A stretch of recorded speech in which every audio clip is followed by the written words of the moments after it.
भारत के संविधान की कहानी आज़ादी के दिन से शुरू नहीं होती। इसकी जड़ें कहीं ज़्यादा गहरी हैं। आज हम इतिहास के पन्ने पलटकर दो ऐसे ही महत्वपूर्ण पड़ावों को समझेंगे, 1919 और 1935 के भारत शासन अधिनियम। ये सिर्फ कानून नहीं थे, बल्कि ये वो मील के पत्थर थे जिन्होंने भारत की नियति को एक नई दिशा दी। तो आइए इस संवैधानिक सफर को शुरू करते हैं। आज हम क्या-क्या समझने वाले हैं? सबसे पहले चलेंगे 1919 के एक्ट पर। फिर देखेंगे कि प्रांतों में ये द्वैध शासन या डायरकी क्या बला थी। इसके बाद समझेंगे कि इस पर राजनीतिक प्रतिक्रिया कैसी रही। और फिर आएगा 1935 का वो विशाल एक्ट। और आखिर में हम इन दोनों की विरासत का पूरा विश्लेषण करेंगे। तो चलिए शुरू करते हैं पहले पड़ाव से, भारत शासन अधिनियम 1919। इसे मॉन्टेग्यू चेम्सफोर्ड सुधार के नाम से भी जाना जाता है, क्योंकि इसकी नींव 1918 की एक रिपोर्ट में रखी गई थी और यहीं से भारत में संवैधानिक सुधारों का एक नया दौर शुरू हुआ। देखिए चीजें कैसे आगे बढ़ें। 1918 में रिपोर्ट आई, 1919 में ये एक्ट ब्रिटिश संसद में पास हुआ और 1921 आते आते इसे लागू भी कर दिया गया। अब कहने को तो इसका मकसद था कि भारतीयों को सरकार में, एडमिनिस्ट्रेशन में ज्यादा हिस्सेदारी दी जाए। सुनने में तो बहुत अच्छा लगता है ना? एक बड़ा कदम। पर सवाल यह है कि जमीनी हकीकत क्या थी? तो केंद्र के लेवल पर क्या बदलाव हुए? सबसे पहले एक बायकैमरल लेजिस्लेचर यानी द्विसदनीय विधानमंडल बनाया गया। फिर एग्जीक्यूटिव काउंसिल में 8 में से 3 सदस्य भारतीय होंगे, ये तय हुआ। सदस्यों को कुछ नए अधिकार भी मिले, जैसे अब वो सवाल पूछ सकते थे, बजट के कुछ हिस्सों पर वोट भी कर सकते थे। लेकिन यहाँ एक बहुत बड़ा लेकिन था। क्या ये असली ताकत थी? जवाब है बिल्कुल नहीं, क्योंकि सारी असली ताकत तो गवर्नर जनरल के पास ही थी। उनके पास थी वीटो पावर, मतलब वो किसी भी बिल को सीधे सीधे खारिज कर सकते थे। और तो और वो ऑर्डिनेंस यानी अध्यादेश भी जारी कर सकते थे, मतलब बिना विधानमंडल की मर्जी के कानून बना सकते थे। आइए अब इन दोनों सदनों की बनावट को थोड़ा और करीब से देखते हैं। काउंसिल ऑफ स्टेट यानी अपर हाउस में 60 में से 34 सदस्य चुने हुए थे और सेंट्रल लेजिस्लेटिव असेंबली यानी लोअर हाउस में 145 में से 104। अब आप सोच रहे होंगे कि 145 में से 104 तो बहुमत है, लेकिन खेल यहीं पर था। बाकी के जो सदस्य थे वो थे नॉमिनेटेड, मतलब सरकार द्वारा मनोनीत। तो असल में इसका मतलब ये था कि ब्रिटिश हुकूमत का कंट्रोल हमेशा बना रहता था। अगर कभी चुने हुए सदस्य कोई ऐसा कदम उठाते जो सरकार को पसंद नहीं, तो नॉमिनेटेड सदस्य और गवर्नर जनरल की वीटो पावर मिलकर उसे आसानी से रोक सकते थे। चलिए अब बात करते हैं 1919 के एक्ट के सबसे ज्यादा चर्चित और सबसे ज्यादा विवादित हिस्से की। ये था प्रांतों में लागू किया गया द्वैध शासन, जिसे अंग्रेजी में डायरकी कहते हैं। ये दोहरे शासन की एक बहुत ही उलझी हुई व्यवस्था थी। तो ये डायरकी या द्वैध शासन आखिर था क्या? जैसा कि नाम से ही जाहिर है, द्वैध यानी दो, मतलब दोहरी सरकार। इसमें हुआ ये कि प्रांतों के जितने भी विषय थे, जितने भी डिपार्टमेंट्स थे, उन्हें 2 हिस्सों में बांट दिया गया। एक थे रिजर्व्ड यानी आरक्षित विषय और दूसरे थे ट्रांसफर्ड यानी हस्तांतरित विषय। और इन दोनों को चलाने वाले लोग भी अलग अलग थे। अब देखिए कि यह बंटवारा कितना चालाकी से किया गया था। जितने भी मलाईदार और ताकतवर विभाग थे, जैसे वित्त यानी पैसा, कानून व्यवस्था, पुलिस, रेवेन्यू, वो सब रखे गए रिजर्व्ड लिस्ट में। और इन्हें कौन चलाता था? गवर्नर और उसकी एग्जीक्यूटिव काउंसिल, जो किसी भी लेजिस्लेचर के प्रति जवाबदेह नहीं थी। दूसरी तरफ जो ट्रांसफर्ड विषय थे, जैसे शिक्षा, स्वास्थ्य, कृषि, वो दे दिए गए भारतीय मंत्रियों को, जो लेजिस्लेचर के प्रति जवाबदेह थे। अब आप खुद सोचिए, ये तो वही बात हो गई कि आपको स्कूल चलाने की जिम्मेदारी तो दे दी, पर स्कूल बनाने के लिए पैसा और स्कूल में अनुशासन बनाए रखने के लिए ताकत, दोनों ही आपसे छीन ली। भारतीय मंत्रियों के पास जिम्मेदारी थी पर अधिकार नहीं। तो जाहिर सी बात है, डायरकी का जो नतीजा निकला वो बहुत ही नेगेटिव था। इसे एक धोखे की तरह देखा गया। ये प्रांतीय स्वायत्तता के नाम पर एक मजाक था और इसने भारतीय राष्ट्रवादियों के गुस्से को कम करने के बजाय और भड़का दिया। यहीं से शुरू हुआ राजनीतिक संघर्ष का एक नया दौर। 1919 के एक्ट के बाद का जो दशक था, यानी 1920s, वो भारतीय राजनीति में जबरदस्त उथल-पुथल का दौर था। और इस दशक में जो कुछ भी हुआ वो असल में 1919 के एक्ट की कमियों का ही सीधा नतीजा था, एक एक्शन का रिएक्शन। उस समय के बड़े नेता बाल गंगाधर तिलक ने इन सुधारों के बारे में जो कहा वो उस दौर की पूरी भावना को समेट लेता है। उन्होंने कहा, ये अयोग्य और निराशाजनक एक धूप रहित सुबह है। मतलब एक ऐसी सुबह जिसमें सूरज ही नहीं निकला। इससे आप अंदाजा लगा सकते हैं कि लोगों में कितनी ज्यादा निराशा थी। और फिर घटनाओं का एक सिलसिला शुरू हो गया।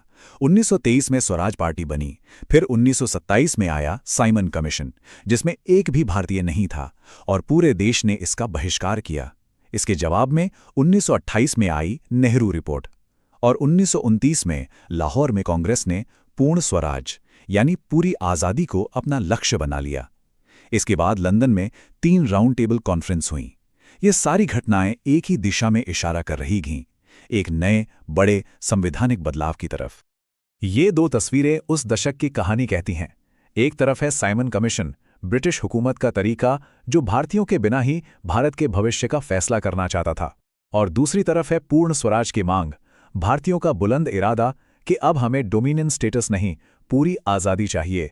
इन्हीं 2 ताकतों की टकराहट ने अगले एक्ट की जमीन तैयार की। और अब हम पहुंचते हैं अपने सफर के दूसरे और सबसे महत्वपूर्ण पड़ाव पर, भारत शासन अधिनियम 1935। ये कोई मामूली कानून नहीं था। ये साइमन कमीशन की रिपोर्ट और 3 राउंड टेबल कॉन्फ्रेंस के मंथन से निकला एक बहुत लंबा और पेचीदा दस्तावेज था। और ये आज़ादी से पहले ब्रिटिश संसद का भारत के लिए आखिरी बड़ा संवैधानिक कानून था। सिर्फ एक नंबर पर गौर कीजिए, 451। इस एक्ट में कुल 451 धाराएं थीं। ये ब्रिटिश संसद द्वारा पास किए गए सबसे लंबे एक्ट्स में से एक था। ये सिर्फ एक कानून नहीं था, बल्कि एक पूरा जाल था, एक ऐसा कानूनी ढांचा जो ऊपर से तो अधिकार देता हुआ दिखता था, पर जिसकी हर गांठ में ब्रिटिश कंट्रोल की गुंजाइश छिपी हुई थी। तो चलिए इस विशाल दस्तावेज की कुछ बड़ी बड़ी बातें जानते हैं। इसमें एक ऑल इंडिया फेडरेशन बनाने का प्रस्ताव था। प्रांतों से डायरकी को हटाकर उन्हें स्वायत्तता दी गई, लेकिन खेल देखिए, डायरकी को केंद्र में लागू कर दिया गया। एक फेडरल कोर्ट की स्थापना की गई। आज के रिजर्व बैंक ऑफ इंडिया की नींव भी इसी एक्ट ने रखी। और हां, वोट देने का अधिकार भी बढ़ाया गया। ये सब कागज पर तो बड़े सुधार लग रहे थे, पर सवाल वही था, क्या ये वो था जो भारत मांग रहा था? आइए अब इस एक्ट की 2 सबसे अहम बातों को जरा गहराई से समझते हैं। पहला, वो ऑल इंडिया फेडरेशन का आइडिया, और दूसरा, प्रांतों को दी गई ऑटोनॉमी। पहली बार भारत को एक संघ यानी फेडरेशन के तौर पर देखा गया। आइडिया ये था कि ब्रिटिश भारत के प्रांत और जो सैकड़ों देसी रियासतें थीं, उन सबको मिलाकर एक यूनाइटेड इंडिया बनाया जाए। आइडिया तो बहुत अच्छा था, पर इसमें एक पेच था। प्रांतों के लिए तो इसमें शामिल होना जरूरी था, लेकिन रियासतों को यह छूट दी गई कि वो चाहें तो शामिल हों या ना हों। और नतीजा क्या हुआ? ज्यादातर रियासतों ने शामिल होने से मना कर दिया, और इस वजह से ये अखिल भारतीय संघ का सपना कभी हकीकत बन ही नहीं पाया। लेकिन इस एक्ट की एक चीज ऐसी थी जो आज तक हमारे साथ है, और वो है शक्तियों का बंटवारा। इस एक्ट ने 3 लिस्ट बनाई। फेडरल लिस्ट, जिस पर केंद्र कानून बनाएगा, प्रोविंशियल लिस्ट, जिस पर प्रांत कानून बनाएंगे, और कॉन्करेंट लिस्ट, जिस पर दोनों कानून बना सकते थे।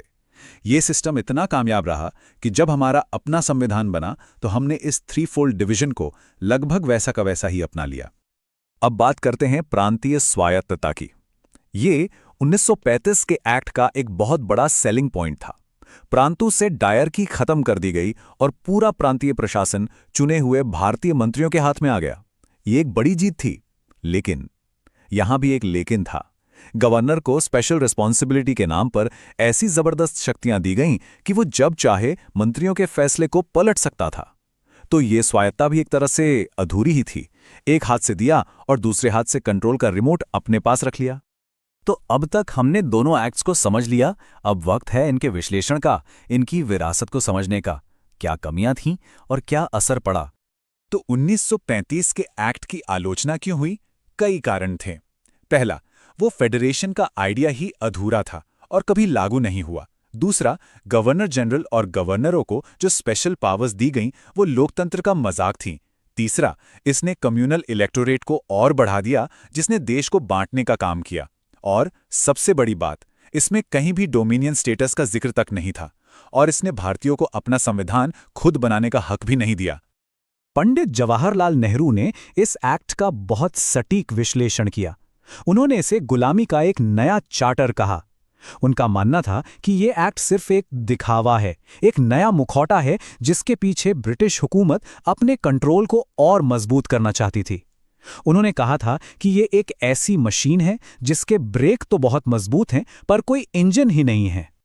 और अब हम आखिर में उसी सवाल पर आते हैं जो सबसे ज्यादा सोचने पर मजबूर करता है। ये दोनों एक्ट्स जो बनाए तो गए थे भारत पर ब्रिटिश राज को लंबा खींचने के लिए, जिनमें इतनी सारी कमियां थीं, आखिरकार वही एक्ट्स एक आजाद भारत के संविधान का ढांचा, उसका ब्लूप्रिंट कैसे बन गए? ये एक बहुत बड़ा विरोधाभास है और यही इन कानूनों की सबसे जटिल और स्थायी विरासत है। एक ऐसा सवाल जिसका जवाब हमें इतिहास की गहराइयों में मिलता है।